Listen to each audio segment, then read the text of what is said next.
बघा, हे असं होतं माझ्यासोबत. आज आहे ना भोगी होती आणि तुम्हा सर्वांना भोगीच्या खूप खूप शुभेच्छा. आणि जेवणामध्ये आहे ना बाजरीची भाकरी आणि मिक्स भाजी होती, सोबतच शेंगाची पोळी पण होती. आणि तुम्हाला मिक्स भाजी आवडती की नाही नक्की सांगा. आणि हे असंच होतं माझ्यासोबत, तर काय करणार मी तरी. मम्मी म्हणे आता जाऊ दे, आधी चहा तरी पिऊन घे. मग आता तुम्हाला वाटत असेल हा कान नसलेला कपात मी चहा पिते, हो तर मी तो कान मीच फोडलाय, त्यामुळे मीच तो कप घेते. आणि त्यामध्ये एवढा मोठा कप आहे, पण मग चहा बुडतच आहे हा. म्हणून 2 घोटासोबत 2 बिस्किटं खाल्ल्याच्या नंतर मग सांडलेली इलायची मी गोळा केली आणि ती सोलायला लागले.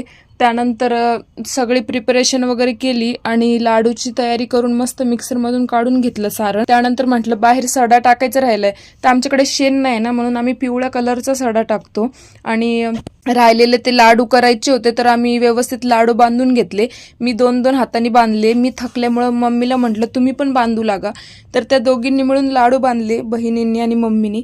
आणि लाडू पण एकदम भारी झाले होते बरं का, गोल गोल. या तिळगुळ घ्या आणि गोड गोड बोला.